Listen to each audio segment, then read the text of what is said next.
Vamos entonces a ver las fijas de neumología. Vamos con la primera.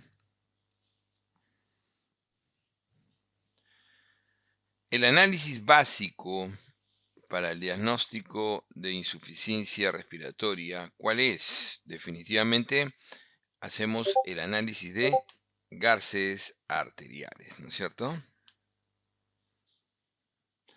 Entonces, siempre recordar arteria radial. Número uno, radial. De donde siempre también pueden preguntar eso. ¿Dónde se hace?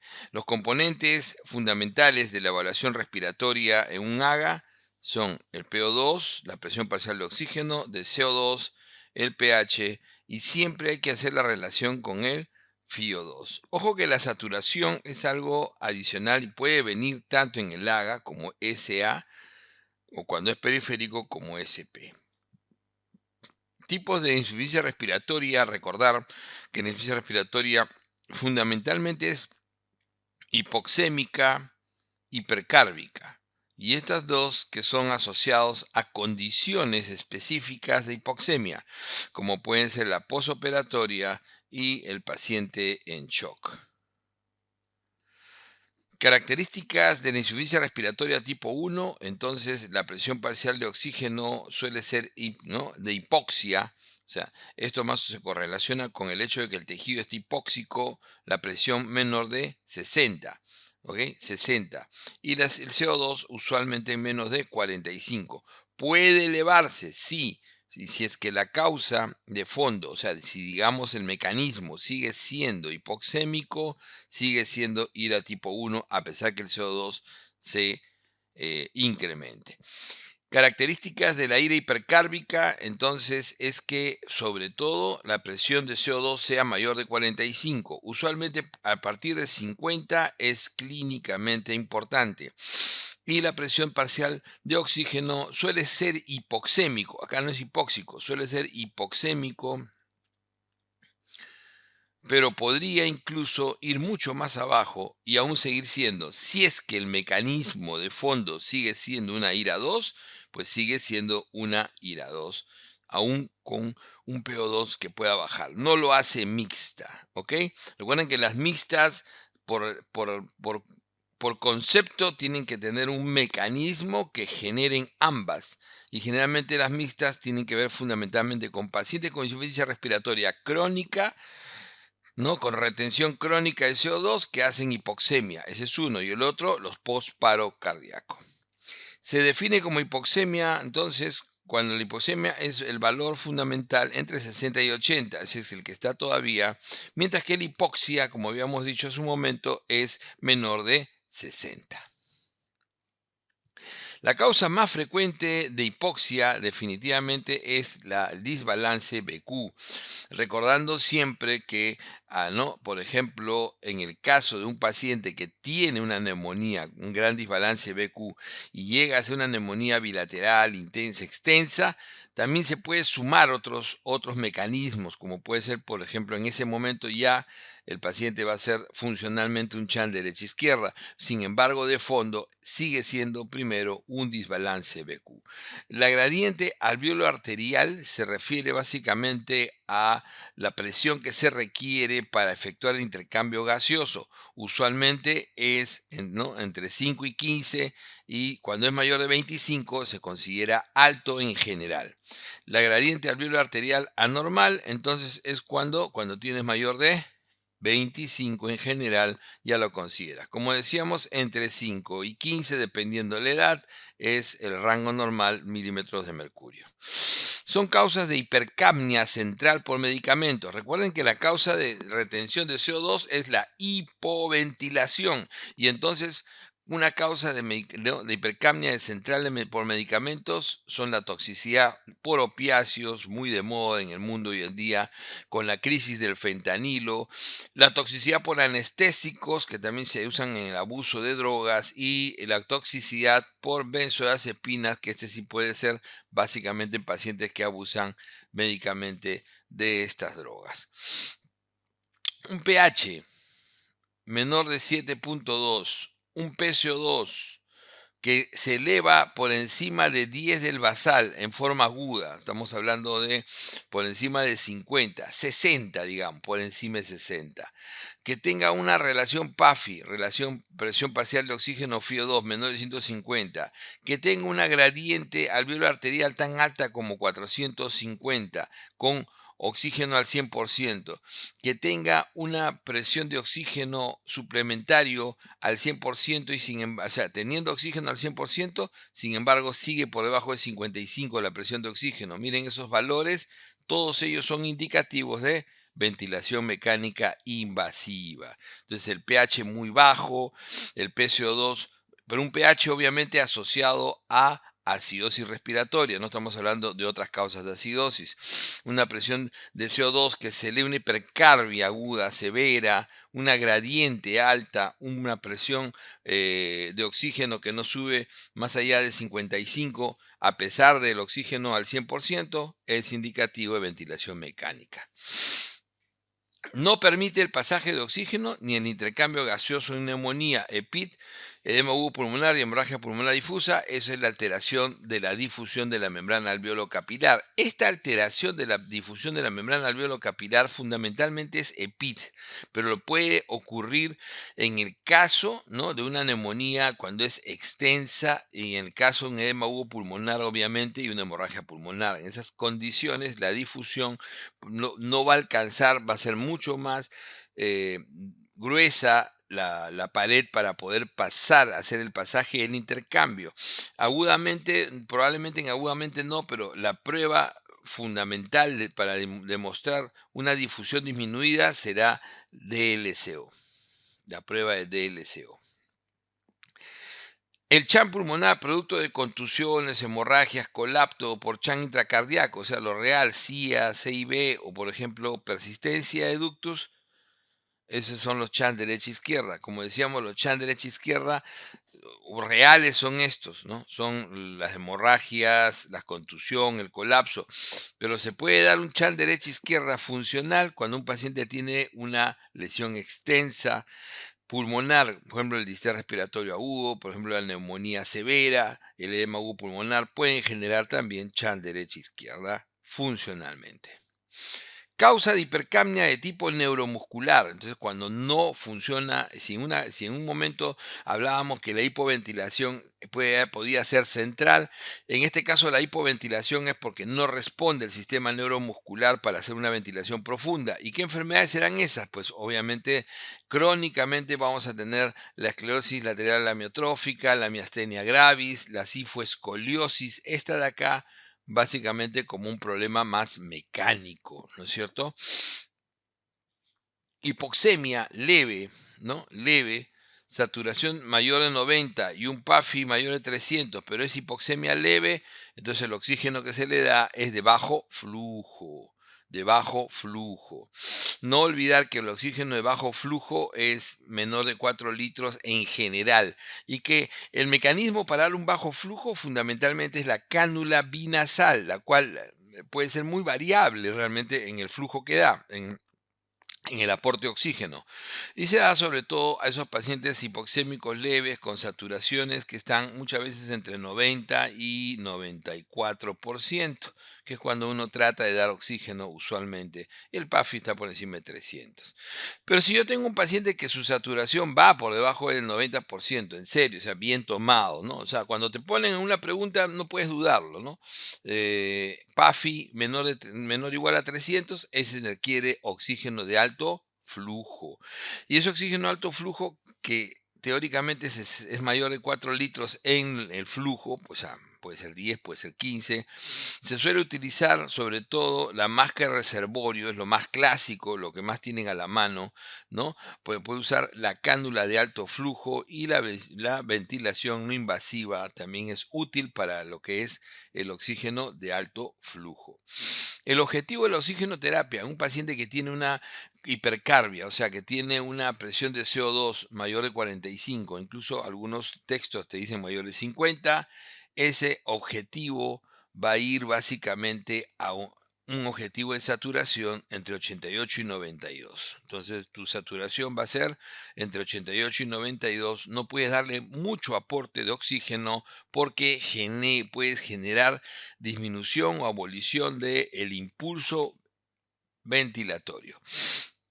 La insuficiencia respiratoria en EPOC, en edema agudo pulmonar, en apnea del sueño, en trauma, en distrés respiratorio inicial, fundamentalmente requiere ventilación no invasiva, ¿no?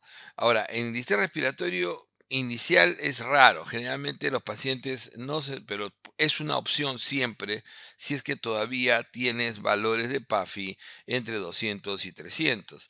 Entonces podría ser la ira en epoxi, acá es también diseñado en MAU pulmonar, en el apnea del sueño, el hecho de utilizar ventilación no invasiva, pues sea en BiPAP o sea en CPAP. Acá se usa básicamente en apnea del sueño, ¿no? En BiPAP, sobre todo en EPOC. El estatus mental alterado, imagínense, ¿no? La micomiosis con hipoventilación, bradicardia. ¿Esto qué significa? Intoxicación por opiáceos.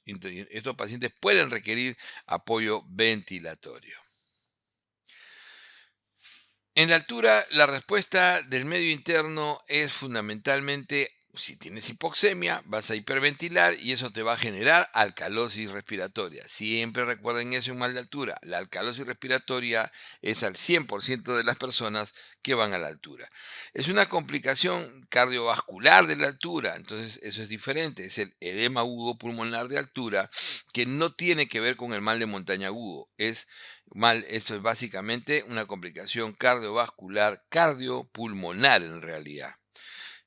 En la gran altura se genera sobre todo ¿qué? Hipoxia hipovárica. Entonces, en la altura lo que tú tienes, ¿qué sistema de hipoxia tienes? Es una hipoxia hipovárica. La gradiente alveolo arterial va a ser netamente normal. No hay problema de gradiente. El problema es la disminución de la concentración de oxígeno, ¿no? Y por eso por la hipovaria. Complicación grave del mal de montaña agudo que te da náusea, vómito, cefalea, y, ¿no? Hiporexia, insomnio. Este paciente se complica porque tiene edema agudo, edema cerebral agudo y por lo tanto este edema se hace más intenso y cuando se hace más intenso entramos en lo que se llama el ECA, el edema cerebral de altura que tiene alta mortalidad y por suerte no se produce con tanta frecuencia. Una hipoxemia con gradiente normal, cefalea, náusea, vómito, hiporexia, insomnio y en la altura, pues obviamente es un mal de montaña agudo, ¿no es cierto? Entonces lo que decía es la clínica clásica. ¿Cuál es la causa de la fisiopatología? Que se incrementa ligeramente, se incrementa la presión intracerebral por edema agudo, por edema cerebral. El tratamiento preventivo del mal de altura es siempre la acetazolamida, ¿no? Una dosis diaria desde un día antes de viajar. El tratamiento preventivo del edema agudo pulmonar de altura para los pacientes que ya han tenido, van a grandes alturas con ese riesgo, es el nifedipino de liberación prolongada, 30 miligramos. En el síndrome de estrés respiratorio agudo se tiene un infiltrado de qué tipo? Típicamente un infiltrado alveolar bilateral.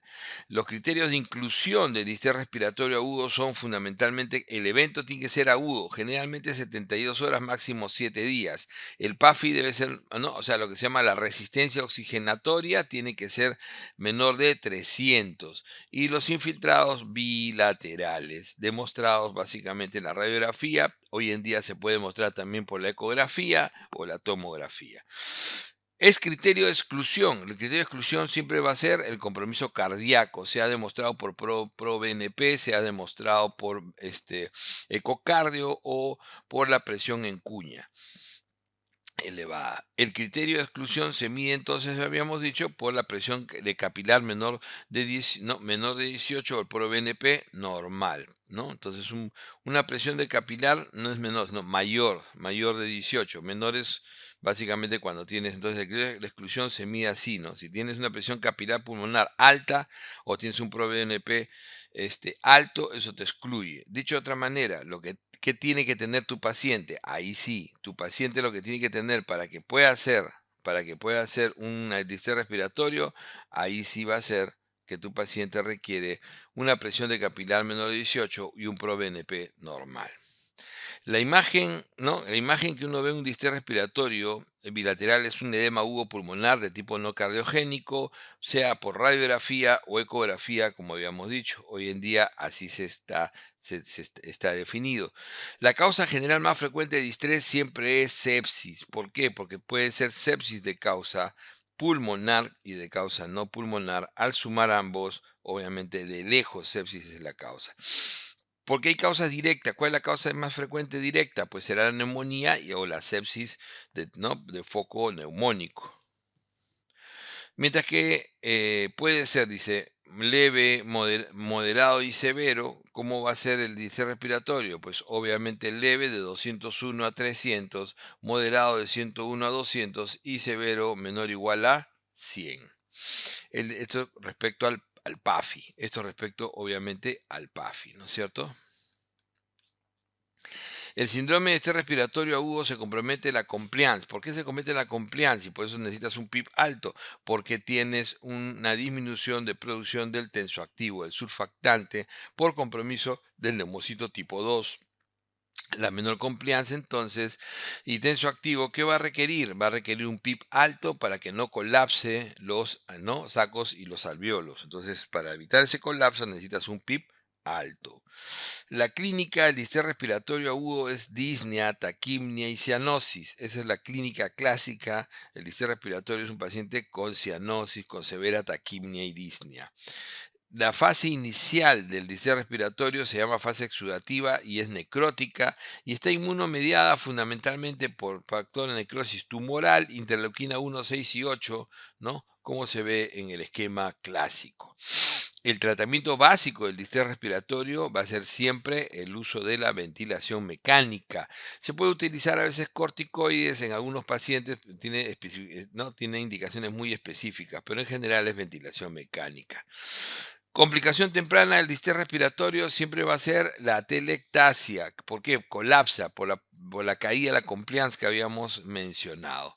Es una complicación de la ventilación cuando ya utilizas un PIB alto en la ventilación mecánica, pues el barotrauma.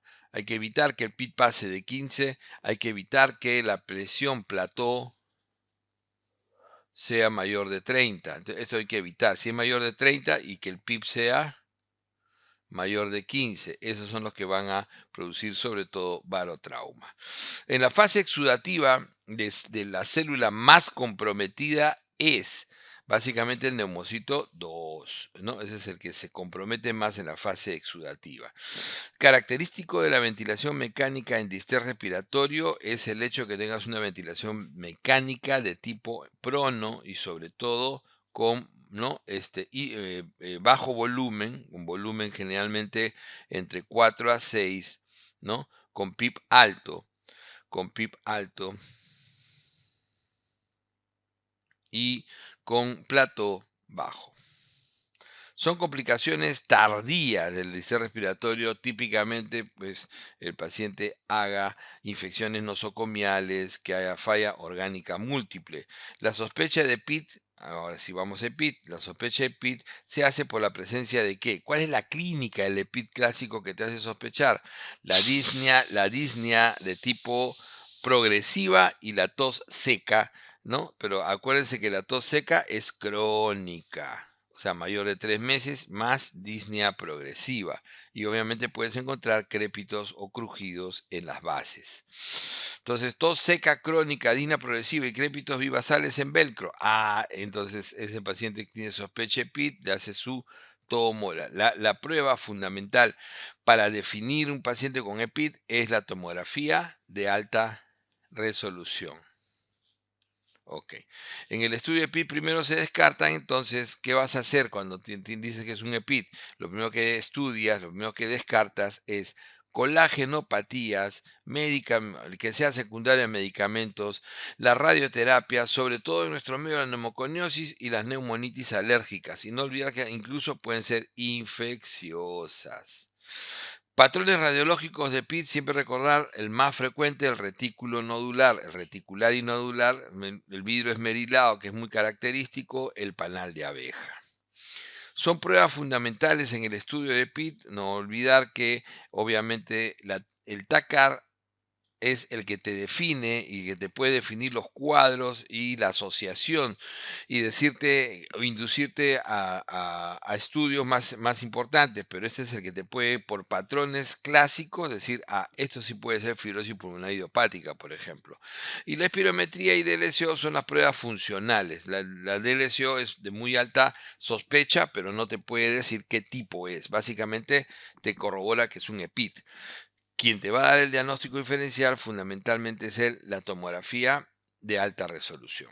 Fármacos que se asocian a neumonía eosinofílica, recordar la nitrofurantoína, la minociclina, la ranitidina, el paracetamol, la fenitoína y la ampicilina. Son fármacos que pueden asociarse agudamente a un patrón intersticial. Fármacos fibrosantes, los que fibrosan sobre todo el metrotexato, la bleomicina y la amiodarona, son los tres que debes tener siempre en cuenta. Nódulos pequeños, confluentes, apicales, simétricos, calcificaciones en cáscara de huevo, anopatías con estas calcificaciones, típicamente la silicosis. La silicosis, recuerden que tiene una variante aguda que se presenta en los primeros 2 años y que se denomina una silicosis, ¿sí, no? Con patrón de proteinosis alveolar. Pero en general la que vemos nosotros es la silicosis crónica. En la silicosis crónica se incrementa la infección de ¿qué? Tuberculosis, silicotuberculosis. Los nódulos gruesos, tractos fibrosos basales y calcificaciones pleurales, esto es más característico de la asbestosis. La asbestosis, bases, ¿ya? Entonces, recordando siempre que sílice es, por ejemplo, minería de cuarzo, minería fundamentalmente a tajo abierto, industria del vidrio, cerámica. En el caso de asbesto, estamos pensando básicamente, también es alguna minería, pero sobre todo es demolición, construcción y, por ejemplo, fontaneros o como se llaman los gasfiteros. Derrames hemáticos recurrentes que se asocian, si hay derrames hemáticos, se asocian a mesotelioma, se puede ver, no es que sea muy característico, pero se puede ver en asbestosis también, ¿no? En los derrames hemáticos recurrentes y la asociación con mesotelioma. Patrón radiológico característico de la antracosis, es característico el que tenga infiltrados parailiares, ¿no? ¿No? De tipo confluentes, pero sin patrón reticular. Este es característico de la antracosis o también llamado la neumoconiosis por carbón. Neumoconiosis asociada a nódulos reumatoideos y artritis reumatoidea, o sea, con una enfermedad autoinmune asociada. Eso se llama síndrome de Kaplan y suele darse hoy en día con más frecuencia en la silicosis, aunque fue descrito con la antracosis. La definición de neumonía es fundamentalmente el hecho de tener un nuevo infiltrado, ¿no? Un nuevo infiltrado en la radiografía de tórax en un paciente que tiene infección de vía respiratoria baja. Nuevo infiltrado en la radiografía de tórax. El examen más útil por eso, en la neumonía de la comunidad será la radiografía de tórax, definitivamente. El examen gold estándar sigue siendo la tomografía y generalmente se utiliza en los pacientes hospitalizados. La etiología más frecuente de neumonía sigue siendo el Streptococo pneumoniae. Los agentes etiológicos, ¿no?, en neumonías cuya vía de contagio es por microaspiración, típicamente son los extracelulares. Estamos hablando de neumococo, hemófilus, moraxela, ¿no? Los de microaspiración, los típicos, ¿no es cierto? Hemófilus y los bacilos gram negativos a nivel del intrahospitalario. Los agentes etiológicos, en cambio, por vía de contagio por inhalación, son típicamente los virus ¿no?, y los atípicos, como son, por ejemplo, micoplasma, clamidia, legionela y los virus. Agente etiológico en neumonía cuya vía de contagio es hematógena, ese es clásicamente el estafilococo aureus. Recordando que el estafilo en la comunidad es raro y se puede ver sobre todo en aquellos que abusan de fluoroquinolonas. Todos con expectoración purulenta, fiebre, crépitos y soplo tubario focalizados, pues obviamente está tos con expectoración purulenta, fiebre, es característico todo de neumococo, de la clínica típica, la consolidación, ¿no?, de la neumonía con clínica típica clásica. En cambio, tos seca, febrícula, cefalea, mialgia, infiltrado intersticial, disociación clínico-radiológica, una neumonía atípica, la más frecuente, plasma. La etiología típica más frecuente entonces es micoplasma, siempre recordar eso. Y es el número 2 después de neumococo y es el más frecuente en adolescentes y jóvenes. Hallazgo de examen clínico en derrame pleural, ¿no? En examen clínico de derrame pleural siempre el murmullo vesicular abolido o disminuido y las vibraciones vocales abolidas y es mate, es lo característico para pensar en un derrame pleural. Hallazgos al examen de un enfisema, siempre recordar lo que es el atrapamiento de aire, los ruidos alejados, el tórax insuflado y timpánico, ¿no? El atrapamiento de aire. La acropaquia, que es el dedo en palillo de tambor clásico, ¿no es cierto? La acropaquia se ve fundamentalmente en la hipoxemia crónica, sobre todo en el EPIP, bronquiectasias y cáncer de pulmón como un paraneoplásico. La neumonía típica más frecuente entonces se caracteriza por sobre todo una expectoración de tipo herrumbrosa, un inicio brusco y la consolidación clásica. Etiología de la neumonía típica, ya sabemos que es primero neumococo hemófilus, sobre todo asociado a los pacientes con EPOC, desnutridos y alcohólicos, y la moraxella catarralis. Mientras que el neumococo, la característica es que es un diplococo gram positivo encapsulado, siempre recuerda eso, y tiene vacuna. El neumococo es sensible a penicilina y la resistencia intermedia a ceftriaxona y la resistencia total solamente vancomicina. Característica de la neumonía por hemófilus, sobre todo en alcohólicos, EPOC y desnutridos. La etiología de la NAC típica, atípica, es Mycoplasma pneumoniae, Clamidófila pneumoniae y Citasi y la Legionella neumófila. La otalgia, rash dérmico, criolutininas, ¿de quién es característico? Obviamente del Mycoplasma pneumoniae, ¿no? Agente etiológico de neumonía asociada a aves, la clamidófila, ahora sí dice clamidófila citasi, asociado a crianza de aves. Agente etiológico de la neumonía atípica en entornos hospitalarios, la legionela neumófila es la que se asocia más a entornos hospitalarios, además puede producir hiponatremia, puede producir bradicardia y puede producir también hematuria. La etiología de la NAC viral básicamente es influenza, parainfluenza, coronavirus, adenovirus y virus sincitial respiratorio, que ahora se está haciendo vacunación. Criterio de hospitalización de neumonía, siempre recordar que antes de aplicar un CRB65 o un CUR65, si la paciente tiene saturación menor al 92% o un trastorno de sensorio, se hospitaliza de todas maneras. Ahora, con CRB65, ¿no? Confusión, ¿no? Estamos hablando de la frecuencia respiratoria mayor de 30, la hipotensión o la edad mayor o igual a 65, pues lo hospitalizas si es que tiene ya un punto. Con un punto lo hospitalizas en el CRB65. Y si fuera CURB, con 2. Y ambulatorio es 0, en el caso del CRB65, y UCI de 2 para arriba. En el CUR, como decíamos, 0 a 1 sigue siendo ambulatorio, 2 hospitalario y 3 crítico. Tratamiento de neumonía por siembra hematógena, pues obviamente la vancomicina, tu sospecha inicial es estafilo meticilino resistente.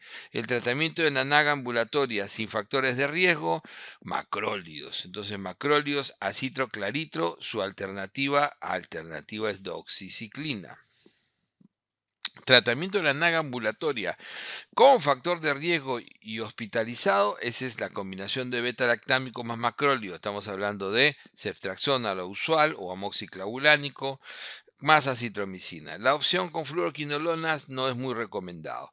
Definición de neumonía intrahospitalaria, entonces, es aquella neumonía que se presenta 48 horas después, ¿no? Un signo de infección nuevo infiltrado en un paciente 48 horas después de haber ingresado. Etiología de la neumonía intrahospitalaria, Staphylo aureus y bacilos gram negativos. La neumonía intrahospitalaria muy asociada a aspiración y uso de tubos es la neumonía asociada a ventilación. Esa tiene que ver sobre todo con pseudomonas aeruginosa. Entonces, ¿cómo definimos una neumonía asociada a ventilación? Si la neumonía intrahospitalaria era mayor de 48, la que se produce 48 horas después de haber ingresado, la neumonía asociada a ventilación es 48 horas después de haber sido intubado, o sea, después de la intubación, la que se presenta 48 horas después de la intubación. ¿Y por qué cambia? Porque cambia importante. Acá el primero va a estar, sobre todo en la etiología, va a estar Pseudomonas, después Acinetobacter y Staphylo. Por eso es importante para escoger después el antibiótico. Factores de riesgo de neumonía asociada a ventilación, sobre todo la duración de la ventilación, las comorbilidades, la malnutrición y cuando son reintubados. Cobertura con meropenem más vancomicina asociada a aminoglucósido, generalmente en aquellos que tienen, ¿no?, neumonía asociada a ventilación y riesgo de pseudomonas multiresistente o acinetobacter. Tos con expectoración abundante, maloliente, fétida, asociado a trastornos sensorios, por ejemplo, alcohólicos, esa es la neumonía por aspiración, aspirativa. Entonces, polimicrobiana y se suman anaerobios en la boca, la neumonía aspirativa, es la etiología, no es polimicrobiana. Usualmente hay que pensar que puede ser un neumococo, un hemófilus, generalmente asociado a unos anaerobios de boca, por eso es que la clindamicina todavía es útil. Complicación más frecuente de neumonía aspirativa, el absceso pulmonar. Recuerden que el absceso pulmonar prácticamente, ¿no?, casi, no puede ser 100%, pero prácticamente siempre pensamos en aspiración primero. Manejo de neumonía aspirativa, entonces, ampicilina, surfactán, eso es el ideal, pero eso no olvídense, lo clásico va a ser la respuesta, ceftriaxona más clinda. A pesar de que la clindamicina es un antianaerobio moderado, ¿no? En cambio, un ampicilina surfactán, cuando tienes un beta-lactámico con inhibidor, tiene mucha mayor potencia antianaeróbica. Pero no es necesario en una neumonía aspirativa comunitaria, donde generalmente ese anaerobio va a ser suficiente la clindamicina. Manejo del absceso pulmonar, generalmente el paciente requiere tratamiento de antibiótico terapia extenso, pero cuando es muy severo, a veces puede ser necesario la punción aspiración. En el caso del COVID, son características del leve COVID, básicamente que sea gripal, las características de todo, en general de las neumonías virales. En el moderado, generalmente hay neumonía, hipoxemia y en el severo, hiperinflamación, ¿no? Y característica del caso crítico, pues el que va a ir a insuficiencia respiratoria, distrés y muchas veces va a requerir ventilación mecánica. Prueba antigénica de COVID es útil cuando el paciente es sintomático. Y la prueba molecular es útil cuando el paciente es sintomático y además y asintomático con sospecha. O sea, ahí sí va a ser mucho mejor y gol estándar. El manejo de COVID leve es simplemente sintomático gripal, el COVID moderado, oxigenoterapia enoxaparina y el severo, ya la dexametasona se inicia. En el COVID crítico, la ventilación mecánica. La vacunación es completa, es 3 dosis hoy en día y son marcadores de alto riesgo, sobre todo un PCR mayor de 50, un conteo de linfocitos menor de 800, una ferritina sérica mayor de 500, un LDH mayor de 250. La micosis pulmonar, siempre recordar que todos, cuando el paciente es inmunocompetente, pues tos crónica, hemoptisis, disminución de peso, nódulo pulmonar con imagen de media luna, precipitinas. Eso, por ejemplo, puede ser característico de un Aspergilloma a aspergiloma. O sea, el paciente tiene una precavidad y se llena con un micetoma de Aspergillus. Asma bronquial persistente, infiltrados pulmonares, miren el caso de eosinofilia periférica, IgE aumentada, precipitinas aumentadas, eso es la aspergilosis broncopulmonar alérgica. Entonces el paciente está más que un proceso infeccioso micótico, acá la Aspergillus está generando como antígeno todo el proceso intenso de IgE y requiere corticoides. Inmunosuprimidos broncopulmonares crónicos, inmunosuprimidos infiltrados con macronódulos en ira y además de eso ira severa en pacientes inmunosuprimidos, ¿no?, que tienen infiltrados con macronódulos, eso es la pergilosis invasiva. El viajero que hace neumonía asociado a cueva, selva, que ha estado visitando, esa es la neumonía que puede ser por histoplasma agudo. Mientras que una lesión fibrótica cavitada superior con adenopatía iliar con precipitinas positivo histoplasma, obviamente histoplasmosis crónica.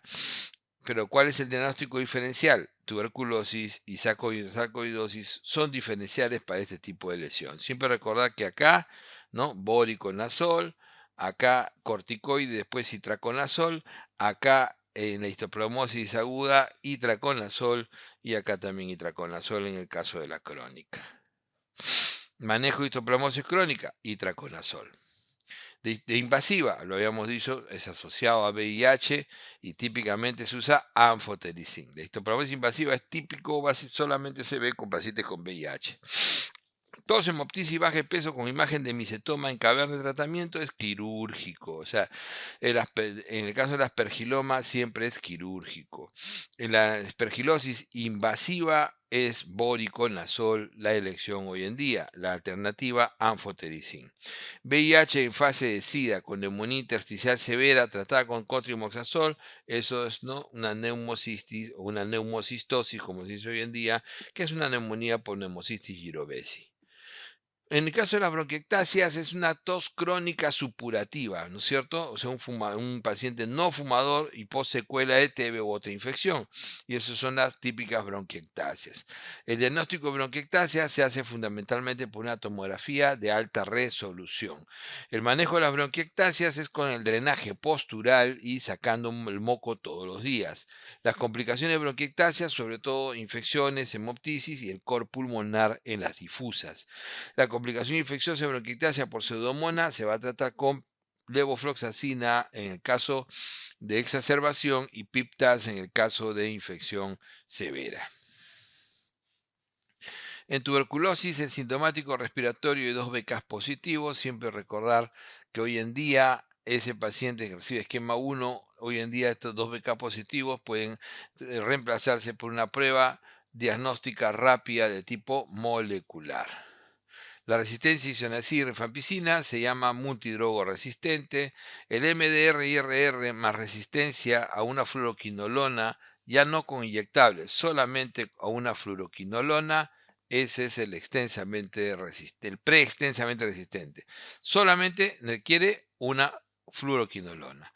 Y el MDRR más resistencia a una fluoroquinolona más uno más del grupo A, estamos hablando del linezolid o bedaquiline, ese sí es el extensamente resistente. La tuberculosis de localización usualmente aplicar por reactivación siempre hematógena es la postprimaria clásica. Tuberculosis hasta los 18 años, generalmente el diagnóstico del pediátrico. Entonces, epidemiológico, clínico, inmune tiene 4 criterios, TB pediátrica. No, sintomático respiratorio, con fiebre vespertina, sudoración nocturna, baja de peso, infiltración pulmonar, entonces tenemos clínica de sospecha clásica de TB. El diagnóstico bacteriológico de tuberculosis, 2 BK en esputos o la prueba molecular rápida PDR, prueba diagnóstica rápida molecular. ¿No? Si la clínica muy sospechosa, entonces, y cultivo se hace, si yo quiero intentar, sigo haciendo cultivo y 2 BK cada semana, o de frente le hago su cultivo y su prueba diagnóstica rápida molecular. El esquema 1 pansensible, típicamente, ¿no es cierto? Este es 4A, ya no, a propósito lo he dejado para que se recuerden, es 4HR. Así cambió, ¿ya? Este es el esquema 1, 4HR. 2HR, 2, 4HR. Y en el caso de acá, de este, que es ahora el pansensible, también es para el VIH igual. Para el VIH igual. Segunda, o sea, la segunda fase, todos los días, isoniazid rifampicina todos los días, tanto en el esquema 1 como en el VIH. Mientras que el extendido a 10 sigue siendo para los la TB ósea, sistémico, miliar y, acá es un error, y sistema nervioso central, ¿ya? El esquema en gestantes sigue siendo, básicamente no hay contraindicaciones, usualmente se utiliza todas las drogas. Es más activo en caverna y más activo en intracelular y casio ¿no? O sea, la isoniazida y la rifampicina respectivamente. O sea, más activo en caverna, isoniazida. Más activo en intracelular y calcio, la rifampicina. Más frecuente efecto adverso en núcleo básico, siempre recordar elevación de enzimas hepáticas, la disminución de la agudeza visual, maculopatía, alteración de la visión de colores, clásicamente el etambutol. La hepatitis colestásica, típica de la rifampicina. El abandono es 30 días después de 30 días de tratamiento. El fracaso ya no es, ahora es 3 meses. 3 meses el fracaso bacteriológico. Fracaso del esquema de resistencia también se considera ahora igual, 3 meses. ¿Ya? 3 meses, 3 meses, todo 3 meses. Mejor ventilación, alimento, uso de mascarillas, eso es prevención primaria.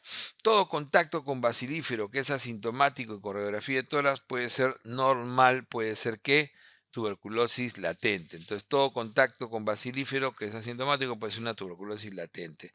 La tuberculosis latente con un PPD y con IGRA positivo requiere generalmente en niños, ¿no? Cuando tienes tuberculosis latente con PPD e IGRA, entonces todos, en realidad, hoy en día todos reciben tratamiento para latente. Todos, ¿no? Tuberculosis latente con PPD positivo, o sea, mayor o igual a 10 milímetros, todos reciben tratamiento.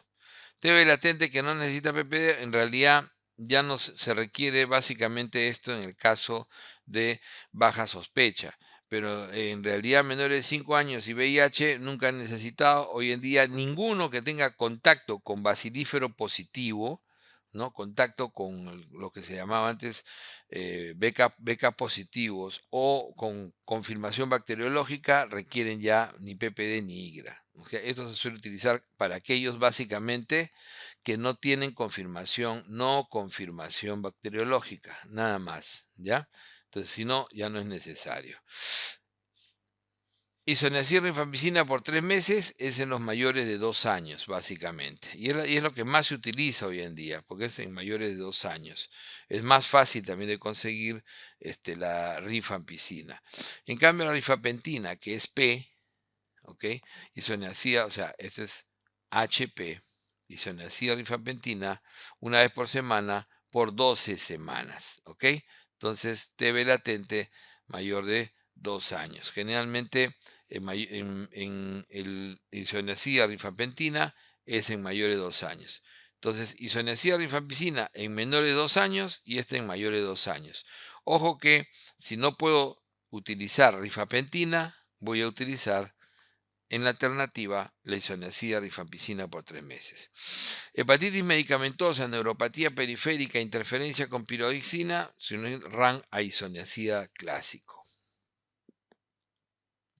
Neumonitis, tuberculosa más linfagitis más ganglio tuberculoso, eso es el clásico nódulo de Gón, ¿no? O sea, el compromiso de, ¿no? Pulmonar, linfangítico y de ganglio.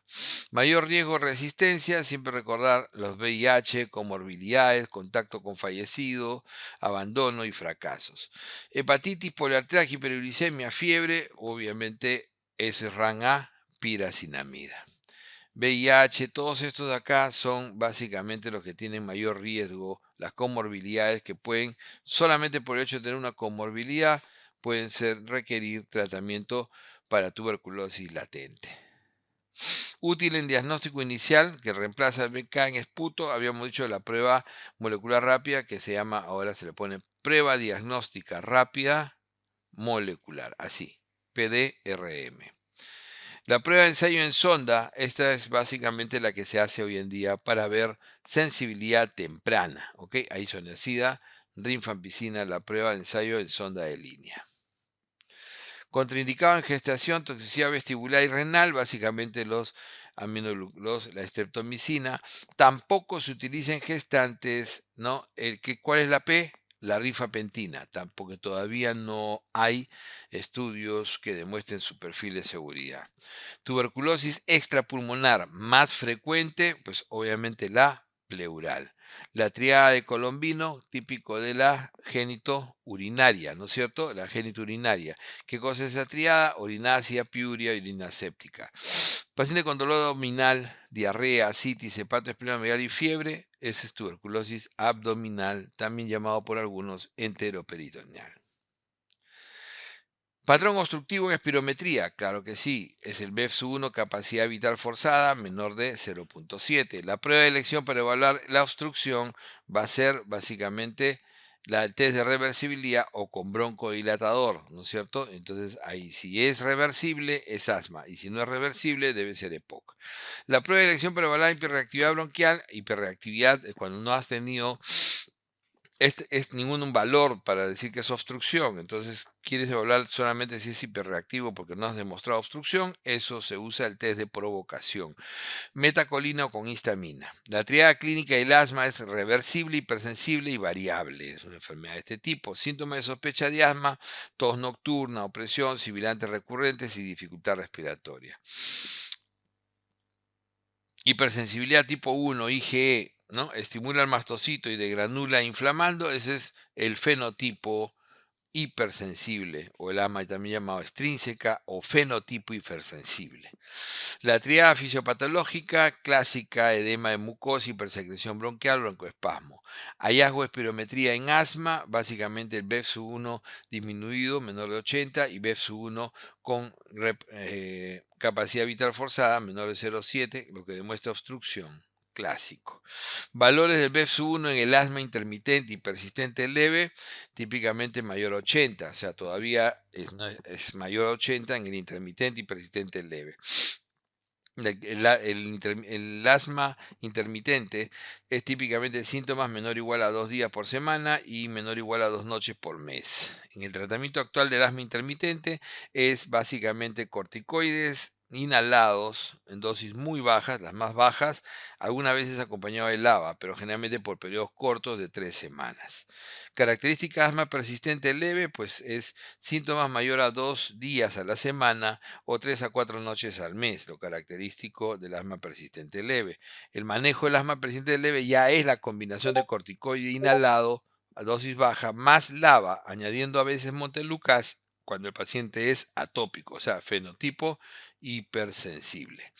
Características del asma persistente moderado, pues obviamente el moderado ya tiene todos los días, pero no todo el día. Los síntomas son diarios, pero no todo el día. Y en el nocturno es más de una noche por semana. El manejo del asma persistente moderado es la misma corticoide inhalado a dosis medias altas más lava. Y en el caso del asma persistente severo es el paciente con síntomas continuos diurnos y con eventos todas las noches.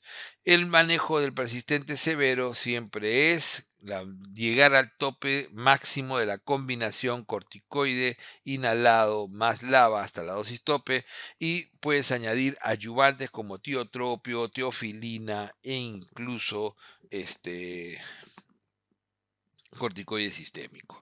Características de asma refractario. Entonces, en el asma refractario, el paciente fundamentalmente tiene un asma que no responde a la dosis topes y adyuvantes. Y ahí generalmente lo que se usa es evaluar terapia biológica o corticoide sistémico. Entonces, manejo de asma refractario, fenotipo hipersensible, lo ideal sería omalizumab. Y el manejo de asma refractario en fenotipo eosinofílico, el mepolizumab, ¿no es cierto? Si solamente dice frases, frecuencia cardíaca de 100 a 120, respiratoria 20 a 30, sibilantes, todavía se escuchan, inspiratorio, expiratorio, la saturación 90 a 95, eso es una crisis moderada todavía, ¿no es cierto? Mientras que si solamente puede decir algunas palabras aisladas, la frecuencia cardíaca 10 es mayor de 120, respiratoria más de 30, tiene pulso paradójico y la saturación menos de 90, o sea, tan insuficiencia respiratoria tipo 1, ese ya es una crisis severa. El manejo de crisis moderada, generalmente leves, no necesita más que un par de disparos, pero ¿no? Betagonista más hipatropio puede ser necesario en el paciente con manejo moderado. ¿No es cierto? O sea, ya combinar dos broncodilatadores y después iniciar corticoide inhalado en el alta. El manejo de crisis severa va con es la combinación tope de SABA, de betagonista de acción corta, con hipatropio a dosis ya altas, corticoide sistémico y, si es necesario, como adyuvante ya el sulfato de magnesio. Crisis con riesgo de vida o preparo es un paciente que ya tiene bradicardia, es un paciente que tiene atrapamiento de aire, tórax silente totalmente, está también hay ausencia de pulso paradójico, incluso trastorno del sensorio. ¿Cómo manejo ese paciente? Con adrenalina inicialmente y buscando un ventilador mecánico, soporte ventilatorio. Características de los beta 2 agonistas, siempre recordar que los beta 2 agonistas actúan sobre el receptor adrenérgico de proteína G, incrementando MP cíclico, y eso genera generalmente, ¿no?, que se relaje el músculo liso, produciendo broncodilatación. La reacción adversa más frecuente a beta 2 agonistas es el tremor, la hipocalemia y la hiperglucemia son características. La toxicidad puede dar arritmias. Indicaciones de SABA y LABA, que son betagonistas y de acción corta y larga, pues obviamente SABA es de rescate y LABA de mantenimiento, acompañado por ICS.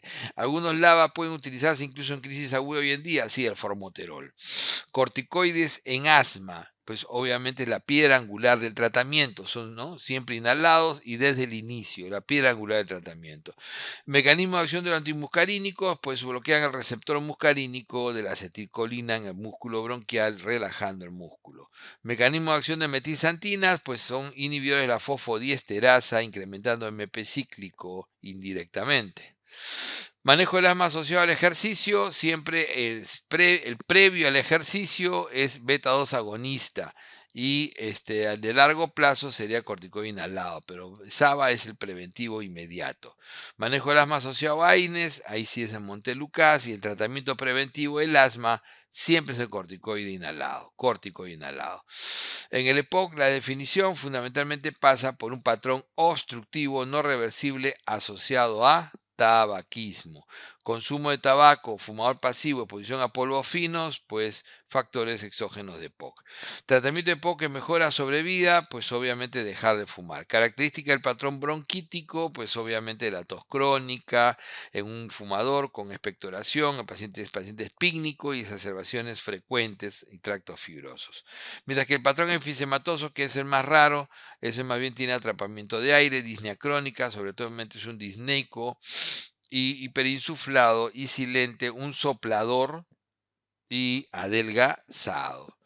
El EPOC leve, pues es el clásico que tiene todavía un BEPS1 mayor de 80, aunque es ya obstructivo definitivamente. El moderado de 50-80, el severo va básicamente de 30 a 50 y el muy severo menor de 30, que en reposo ya requiere oxígeno y tiene hipertensión pulmonar. El bromuro, hipatriopa más salbutamol más antibiótico, sea amoxiclavulánico o levofloxacina, es el manejo clásico de la exacerbación.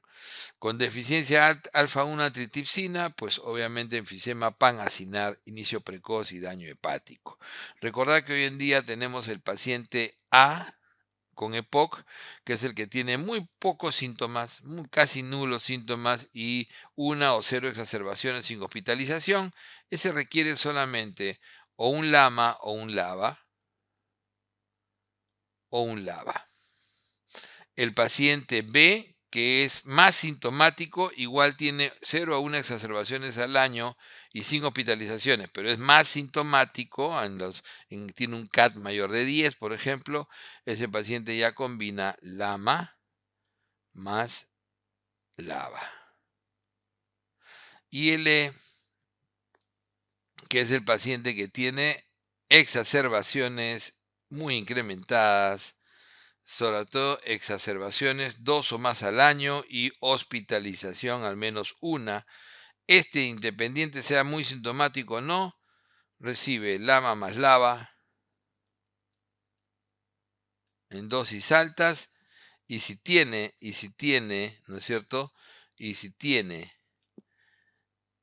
eosinófilos periféricos mayor de 300, además le suma corticoide inhalado, lo que se llama la terapia triple.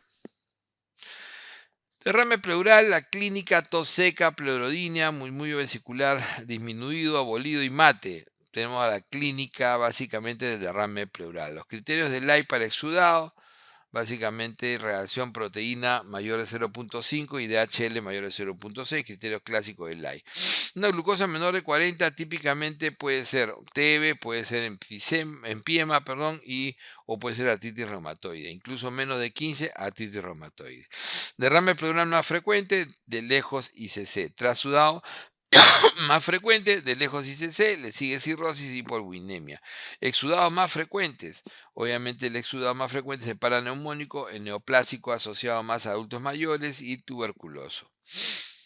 Típico del líquido en el paraneumónico, pues es turbio, predominio polimorfos nucleares, glucosa baja, pero es aséptico porque es el 1, es el paraneumónico, el 2 ya es el empiema, el 3 la paquipleuritis.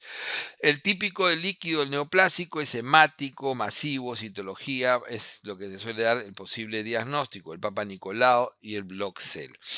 Típico del tuberculoso, pues amarillo citrino, generalmente se presenta en pacientes después de 3 semanas de clínica, amarillo citrino, ADA mayor de 45, y el predominio de mononucleares. El derrame pleural con detritus y células multinucleadas, pues siempre recordar el reumático. El empiema tiene características de mayor especificidad, este es el paraneumónico tipo 2, llamado también así, el empiema, donde el pH suele ser menor de 7,2 y la glucosa menor de 40.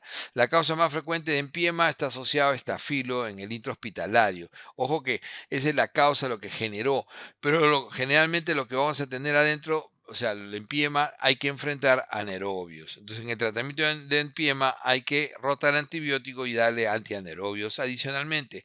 Tubo de drenaje en empiema hoy en día ya no solamente en menores de 8, sino es estándar. O sea, todos deben tener tubo de drenaje, ¿no? Definitivamente. Además y la decorticación en empiema se da a la paquipleuritis. Quilotoras, característica del quilotoras, lechoso, triglicéridos mayores de 110 y menor de 200 del colesterol. Causa más frecuente, tumores de mediastino en el mundo. En el Perú, la iatrogenia quirúrgica es la causa que más predomina. Lechoso con triglicéridos menor de 50 al revés y colesterol mayor de 200, eso se llama pseudo quilotórax y se puede ver en tuberculosos. El cáncer de pulmón, tumor benigno de pulmón más frecuente es el amartoma. El nódulo solitario es un nódulo menor de 30 milímetros o menos. Nódulo pulmonar de bajo riesgo, generalmente es menor de 15 milímetros, bordes lisos, menor de 35 años y tabaco negativo. Nódulo pulmonar de riesgo intermedio es nódulo de 15 a 22, bordes mixtos, edad de 15 a 50 y tabaquismo de menos de 10 años. Nódulo de alto riesgo, generalmente mayor a 22 milímetros, bordes espiculados, irregulares, ¿no? Edad mayor de 50 y tabaquismo de más de 10 años. Triada del cáncer de pulmón clásico, baja de peso, la hemoptisis y la tos. Factores de riesgo de cáncer de pulmón, característico el tabaquismo, la posición a radón y la neumoconiosis, siempre recordar esa triada. Diagnóstico del tumor iliar o pariliar, generalmente es, ¿no? El diagnóstico se hace por biopsia, por broncofibroscopía, típicamente son los escamosos, ¿no? Los que más se ven a ese nivel. Diagnóstico de tumor periférico, BIPA, generalmente los adenocarcinomas. Característica de adenocarcinoma en pulmón, es más, el más frecuente de todos los cánceres broncogénicos, es el tumor periférico menos asociado a tabaco y es más frecuente en mujeres de edad media. Características del escamoso o epidermoide, pues es el más asociado a tabaco, más a varones, iliar, ¿no? Y se asocia a hipercalcemia maligna característico. Y el cáncer microcítico o de células pequeñas, siempre recordar, es del peor pronóstico, metastásico, precoz, pariliar y con más cantidad de paraneoplásicos. El paraneoplásico más frecuente es CIHAT. Características del pancós. El pancós hoy en día se ve más asociado a adenocarcinoma primero. Y es tumor apical, Horner y compromiso del plexo braquial. Tumor, entonces, apical, compromiso del plexo braquial, Horner asociado a adenocarcinoma es un pancós. El cáncer asociado al síndrome de vena cava, sobre todo, siempre el vena cava superior, la primera causa va a ser cáncer de pulmón. Y de ellos, el más frecuente es el microcítico. El tratamiento de cáncer estadio 1A es solo quirúrgico, en el 1B es quirúrgico más neoadyuvancia. El tratamiento de cáncer estadio 3 ya no es quirúrgico, lamentablemente. La expresión de PDL1 en cáncer de pulmón es importante en más del 50% y genera básicamente la indicación de nivolumab o pembrolizumab. Metástasis más frecuente en cáncer de pulmón es a hueso. El paraneoplásico más frecuente en cáncer microcítico, hiponatremia paraneoplásica. Paraneoplásica más frecuente en el epidermoide, la hipercalcemia paraneoplásica. Nódulo pariliar y metástasis cerebral, siempre recordar microcítico, ¿no? Toque sospechas de microcítico. La anomalía ósea más frecuente en cáncer de pulmón es la acropaquia. TEP, tromboembolismo pulmonar, disnea súbita, tos, taquicardia, dolor torácico, no anginoso, hemoptisis, fiebre, taquimnia, la radiografía de tórax con derrame pleural en TEP, ¿no es cierto? Entonces, la disnea súbita, TEP, esa es la clínica. La radiografía de tórax con derrame pleural en TEP es generalmente un derrame hemático. Características del electro en TEP es típicamente la taquicardia sinusal en el 90% y S1Q3T3 en el 20%, es imagen que puede ser muy característica. AGA en el TEP es una ira con gradiente alta y si tuviera un PCO2 elevado, más bien aleja el diagnóstico. Wells, que indica alta sospecha y angiotomografía mayor o igual a 7, un Wells. Puntaje Wells sospecha moderada que requiere dímero D. La radiografía de tórax normal o signo de Westermann jorobe Hampton es lo característico de la radiología del TEP. Entonces, ¿no? Que sea o normal o tiene su jorobe Hampton o su signo de Westermann. Factores de riesgo de TEP, sobre todo la neoplasia, la postración, la sepsis, la trombosis venosa profunda, típicamente las trombofilias. Estasis, hipocolia, injuria de pared son las tres causas fundamentales de la tríada de Virchow que generan la trombosis. El examen de elección de TEP es la angiotomografía pulmonar que se hace con un Wells mayor o igual a 7 o con un dímero D positivo. El diagnóstico de TEP con alergia al contraste se hace con gamografía BQ. El TEP hemodinámicamente estable y sin compromiso de ventrículo derecho, pues recibe anticoagulación con enox o warfarina o los nuevos anticoagulantes apixaban, rivaloxaban. TEP hemodinámicamente estable, pero con disfunción de ventrículo derecho, ese es un paciente submasivo, ¿no? Que generalmente se recomienda trombolisis dependiendo de la gravedad y embolectomía si fracasa. Y el hemodinámicamente inestable va directamente a trombolisis hasta por 2 veces y embolectomía si no resuelve. El TEP agudo no resuelto con hipertensión pulmonar se denomina TEP crónico. Contraindicaciones de fibrinolisis, siempre recordar el antecedente de hemorragia intracerebral, neoplasia, ¿no? Intracerebral, la sospecha de disección aórtica, el sangrado activo, el stroke reciente.